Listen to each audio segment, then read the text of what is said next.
Hello, everybody. I'm Kevin McCarthy at the University of Pittsburgh Center for Vaccine Research, and today I'd be happy to share some of our work over the past year or so that we've called SARS-CoV-2 Evolution, Addition by Subtraction. So coronaviruses and SARS-CoV-2 don't need a lot of background or information. I think everybody has all the details, but I do want to provide some insight into our thinking as we began this work about a year ago. So coronaviruses are widely distributed across the globe, and they infect a wide array of animal species, mainly mammals and birds. Now, these viruses are quite adept in species and adapting to new hosts. And so these cycles of cross-species transmission and adaptation can spill over into humans, with the bat to civet to human transmission chain being the origin story of SARS-CoV-1, or the bat to camel to human transmission chain being the story for MERS coronavirus. And one of these days, I hope we do get to the bottom as to how the SARS-CoV-2 pandemic began. I think it is worth emphasizing that humans aren't the dead-end host of this transmission chain and viral adaptation. So we transmit the virus to the animals that are around us as well, and the viruses then adapt to those hosts, and there's evidence of this in ferrets and in Denmark mink and other animal species. So coronaviruses for an RNA virus have very, very large genome sizes, and in part they carry around with them a battery of accessory genes that are capable of manipulating host cells. And to maintain a genome of this size and scale, they've evolved massive polymerases that are multi-subunit protein complexes, and they have a novel proofreading activity. So compared to other coronavirus or other RNA viruses, coronaviruses are slower to introduce mutations into their genomes.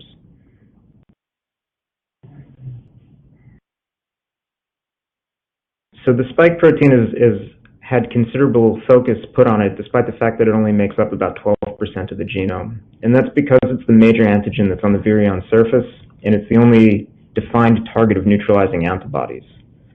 So the spike proteins are arranged as a homotrimer of spike monomers, so I'm showing one of those to you in green here. And it's the factor that's responsible for driving cell entry. And it's got a few important domains that'll be key to this talk. One of them is the receptor binding domain, or RBD, that's responsible for engaging its cellular receptor, which is ACE2. It is a viral fusogen, and so its fusion machinery is housed within the S2 domain. And there's a third domain called the NTD that I'd say has poorly defined, if any, functions that are clearly attributed to it at this point in time. And this is unique to coronaviruses and is generally not present in related viruses. So why are we interested in spike? Well, antibodies directed to spike are the strongest correlative protection that we have to date in evaluating vaccines or protective immunity elicited by infection. Most of the vaccines that are being used today and deployed or under clinical evaluation are based on the sequences of spike from the emergence virus, which came about at the end of 2019 or early in January 2020. And we began this work in the late summer of 2020 as clinical trials were in phase 3 and we were awaiting the results, and the question was the spike protein going to change or not? And there's two ways that we could envision this. One, was it going to adapt in some way to the new human host that it was in? Or as immunity, because of the pandemic, was building in the populations, would it adapt to evade building immunity? And really the only well-characterized mutation was this D614G mutation that caught a lot of attention in that time. And it's not at any host interacting interface and probably manipulates the way the virus enters cells. And so if this spike then were to evolve, it would be important that we know when that was happening. So we'd have an early warning as to what we'd need to do with the vaccines. We'd want to know where, and I mean genetically where in the genome, where in a protein structure, and where in the world is this happening. And we want to know why that was happening. What was the selective force that was driving that viral evolution? And then thinking about it how, I've mentioned that this virus has a proofreading polymerase, and so when it replicates its genome, it introduces mutations more slowly. And so what are the mechanisms that these viruses use to adapt? And I'd say we were given a bit of a head start in thinking about how this virus will evolve from this tragic and fatal long-term infection of an immunocompromised patient. So this patient had multiple myeloma, was given a CAR T-cell therapy that basically removed all of their B cells. Then they were unfortunately infected with SARS-CoV-2, hospitalized, were given convalescent plasma and remdesivir. They got well enough to go home, but their infection then rebounded. They were readmitted to the hospital, and they never left the hospital. Unfortunately, they died at 74 days into this infection. So upon the readmittance into the hospital, here's the chest x-ray showing severe lung damage. And at day 72, from an endotracheal aspirate, viral latent samples were collected from this patient. And we used those in the lab then to infect viro cells and propagate that virus. And so what I'm showing you here in green is staining of those cells for the spike protein. In red is the nucleoprotein, and in blue is the nuclei labeled with DAPI. And so we could propagate virus from this patient. What we've since done is sequence this virus, and now that a number of them have been deposited into the GISAID database, what we can see is that the closest related sequences are actually in Pittsburgh, where this patient was treated, and that's what's underneath this green circle that you see in the middle of the screen next to Plum. If we look, then the next more closely related viruses are in New Jersey, and if you see in red here, the PLT1 is what we're calling this patient, so Pittsburgh long-term infection 1. Has a longer branch length from the other Pennsylvania sequences, and that's indicating increased evolution. Initially, we had done Sanger sequencing on the viral material that was present in that aspirate that we collected, and I think what we can see if you look at the consensus sequence with the chromatogram is that there's regions with double peaks, and there's a clear deletion within them. And so that's indicative of a viral quasi-species, or at least a swarm of different viruses in that sample. We were able to resolve some of those in the lines below, where the chromatogram is clean with individual TA clones that we've had, showing that there were deletions at adjacent sites. And so at this point in time, we hadn't heard about deletions, especially not mutations like this in the N-terminal domain. So we began investigating more deeply in the GISAID database, and we pretty quickly came up with a whole series of patient isolates that had overlapping deletions with this site or adjacent ones, or even some of the ones that were identical. And as it turned out, with all of these patients, there was sufficient deposited metadata there that we could see that these were almost certainly long-term infections of patients, and some of these had temporal sequences that were deposited. Now, these papers have since all been reported, and that's confirmed our initial suspicion. And I'll also note then that there are deletions at a second site within the NTD that also came up in some of these patients. So as we were looking, we noticed that there were more deletion examples, and so we used a more systematic approach where we queried about the 145,000 sequences that were deposited at that point in time, and we identified 1,100 of them or so that had deletions within the spike gene. We then mapped their position and length back onto spike, and I think what was quite striking is the fact that we had 4 hotspots for deletions. Now, we've named those recurrent deletion regions, or RDRs, 1 through 4, from 5' to 3'. And then I will say that you can see small bumps around where the junction of S1 and S2, and that would be the furin cleavage site, which also deletes when these viruses are propagated. We can zoom in a little bit on the structure of what these look like, and so we noticed 2 trends here. So one typified by RDR1 and RDR3, where specific deletions or specific length deletions at specific sites dominate the population, and that's why you get a strong peak in the middle of each one. Whereas for RDRs 2 and 4, we actually see multiple deletions of variable lengths and positions, and so that builds up more of a dome-like structure that made those peaks on the previous slide. So we didn't know what was going on here, and we hadn't heard anything else about anybody reporting deletions, and so we wanted to convince ourselves that this was real. And this was occurring in replication-competent viruses and not some artifact. The first thing we quickly ruled out was we didn't see any correlation of these with sequencing platform, and I'm not showing those data to you today. But the simplest test was to say, okay, if these were replicating viruses, then they should be able to make full-length spike proteins. So we created this histogram that you're looking at here, and integers of 3, so 3, 6, 9, should all be more common because they would preserve the reading frame versus those that would inactivate it, causing a frame shift. And so that turns out to be true, and if anything, there's enrichment for deletions that preserve the reading frame as you get longer and longer in length. We then did a little bit more of a sophisticated analysis where we not only looked at maintaining an open reading frame, but those deletions that resolved without the introduction of a stop codon.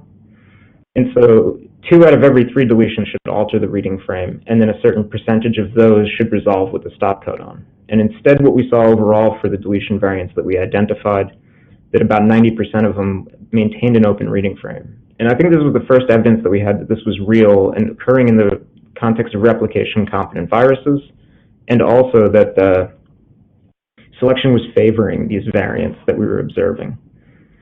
And it's not uniformly true. If we look at the receptor binding domain, or RBD, it's only about 30% of those deletions resolve in frame without a stop codon. Similarly with S2, and it's really the RDRs in the NTD that are heavily enriched for deletions that maintain an open reading frame. And it drops down to about 50% outside of those domains within the NTD. So we wanted to know, are these arising in individual patients, or are these being transmitted between patients? And so using metadata that was deposited with these sequences and the strict criteria that the patients had to be within the same country around the same time, could we identify, and they had to be distinguishable. So we needed to be able to distinguish between at least 2 patients. We found clear examples of transmission of a deletion at each one of these sites. So 2 sequences that were identical in France, from a male and female of different ages. We found transmission clusters of other RDR variants within Senegal, Ireland, and Switzerland. And so what that last slide suggested is that these were occurring all over the world and in different genetic backgrounds, and that turns out to be true. So we looked at the geographic and genetic distributions of these deletion variants, and again, we saw 2 different patterns. RDR1 and 3 behaved similarly, where they were strongly polarized for specific genetic backgrounds and specific geographies, whereas the diversity that we observed for variants with deletions in RDRs 2 and 4 reflected, generally speaking, the genetic diversity of the rest of the sequences that had been deposited within the GISAID database. So these deletions were recurrently arising, and the way that we showed this is using phylogenetics. So we took about 100 or so non-deletion viruses that represented the extent of genetic diversity of the pandemic within our study window, and then we produced phylogenies by aligning those sequences with the different RDR variants that we had. And so because these are phylogenetically interleaved, if you look at RDR2, there's black lines that have no deletions and red lines with deletions that are all over the tree, suggesting that they arose independently multiple times over. This is true of the other ones, but if you look at RDRs 1 and 3, you can also see that variants with deletions have been quite prolific in their spread, suggesting that the deletion variants can give rise to novel lineages. And we looked over time, so throughout all of this, deletion variants have been present at all phases of the pandemic, from the earliest times to the end of our study window, and I can say, even circulating in nature now. So you can do that by just having a deletion present at those sites on the left-hand side or on the right-hand side, specific deletions that we saw over and over again that were characteristic for this virus. And I think what foreshadowed many of the things that would come, mind you, this was the fall of 2020 before variants had emerged, you can see that different variants of SARS-CoV-2 with a deletion, like a Delta 6970, could really take off and letting us know that the virus was capable of making changes and running with them. So I'm a structural biologist by training, and so we looked structurally, and these RDRs mapped to antigenic sites within the N-terminal domain. At the time, we knew about antibody 4A8, and the entire epitope of this antibody is formed by RDRs 2 and 4. It doesn't make any contacts outside of those. The other RDRs at least mapped to some low-resolution EM maps that Christopher Barnes had produced for his work with Pamela Bjorkman. And so we engineered different deletion variants that we were observing both within our patient and other long-term infections, or were enriched for within the database, into a spike expression construct. And we transfected viro cells, and we could stain those with a mouse antibody directed to the receptor binding domain. All of them expressed, all of them have the presence of multinucleated syncytial bodies, and that tells us that all of these are functional fusogens. Wild-type cells are on the spike are on the far right. We could then also co-stain at the same time with a human isotype of antibody 4A8, and we can look at the overlay below. And I think what's quite clear is that deletions within RDRs2 and RDRs4 were independently sufficient to disrupt binding of this antibody. And so that makes sense that these loops that the antibody is engaging form the entire epitope for it. Using the virus that we isolated from this long-term infection case, we were able to do neutralization studies with antibody 4A8, where the viral swarm from that patient was completely resistant to neutralization, whereas a wild-type D614G virus, this Munich P3, was was neutralized to levels that were previously reported. A flu-specific antibody had no activity for neutralization. We also looked at a panel of convalescent serums from patients that had survived infections with SARS-CoV-2.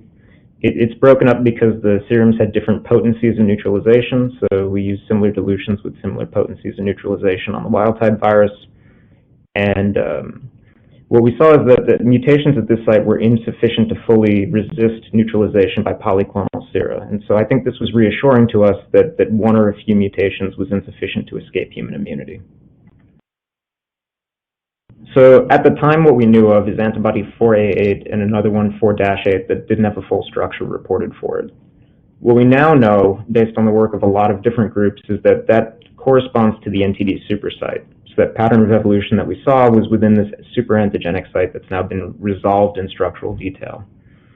But there are other sites within the NTD that have focused immune responses like this site, or ones that overlap with it. And when you put all of the known NTD antibody structures that had been deposited by about August of this year, what you can see is that it's clearly immunogenic. There's a lot of different antibodies that are contacting it in a lot of different ways.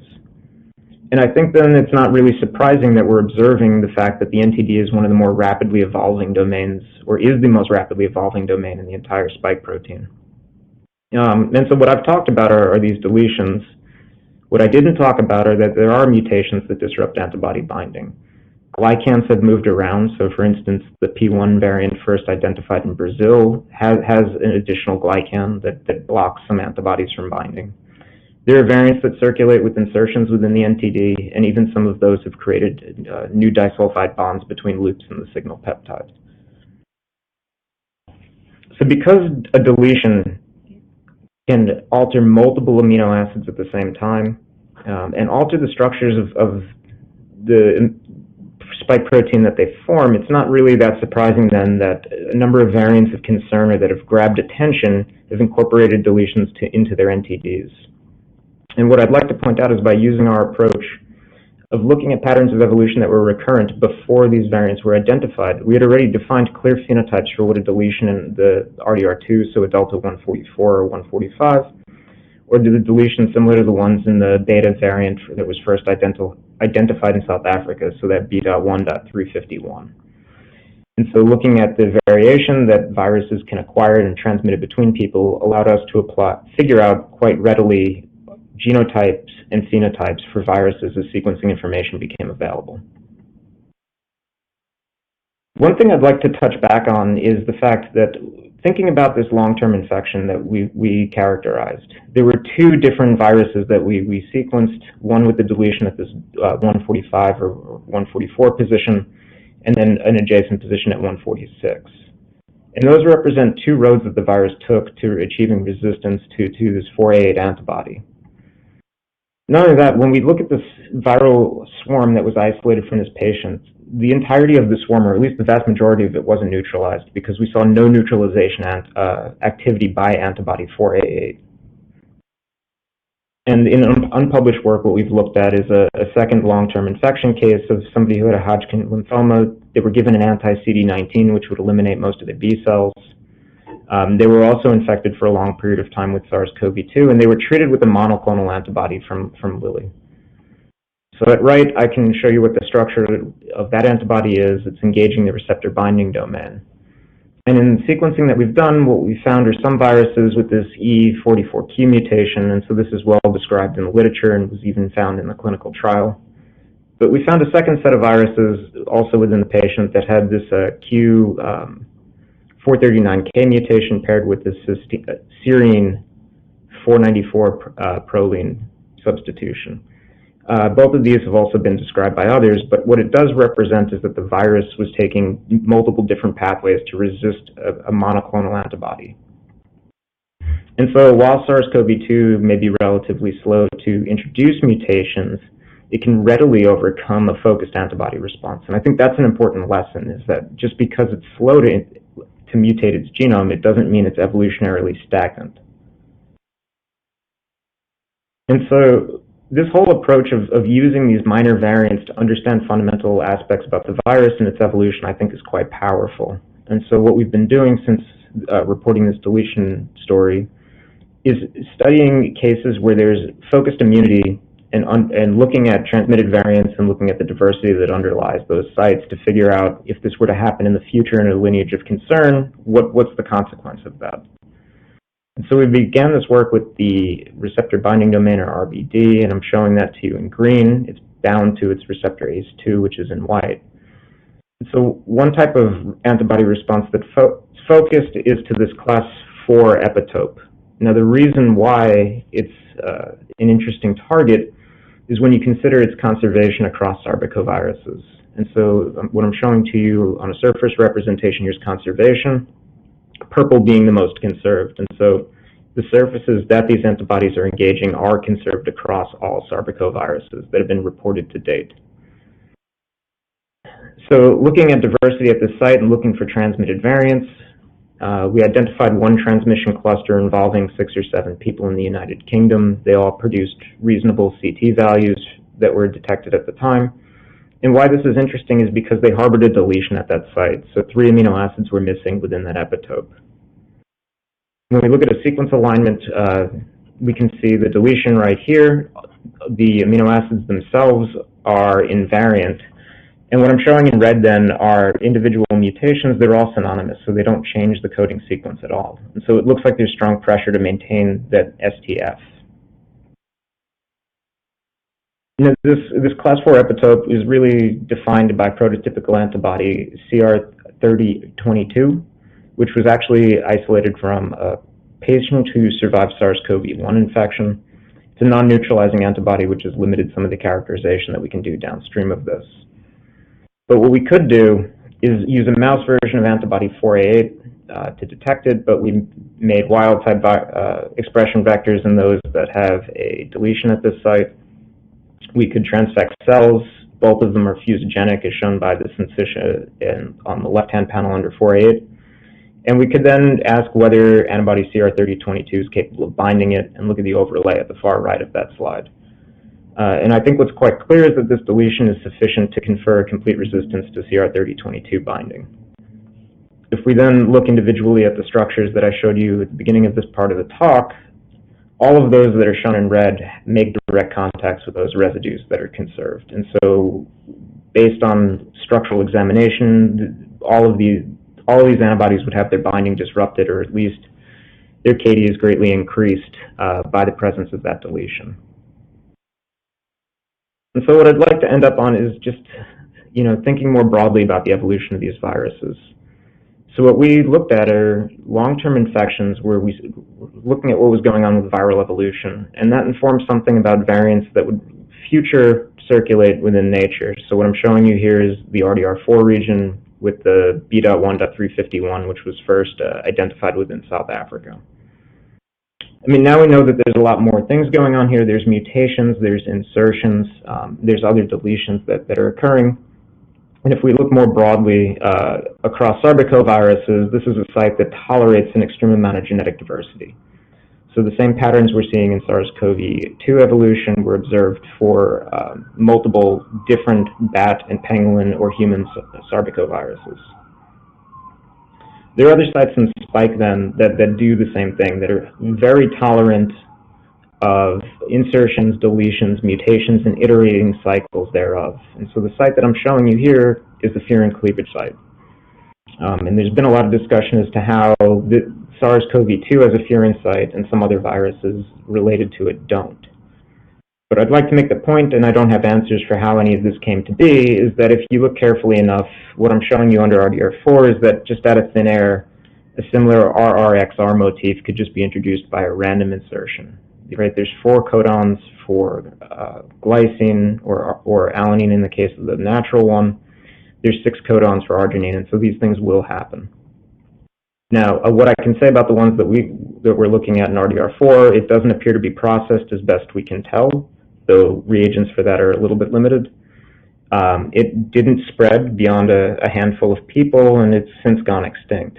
But what it does show us is that iterating cycles of insertions, deletions, and mutations can produce the types of mutations that could be instantly beneficial for these sorts of viruses, and that's something to watch for. And so just to wrap up, I think deletions do represent a rapid evolutionary mechanism, especially one that a virus that has a proofreading polymerase can employ.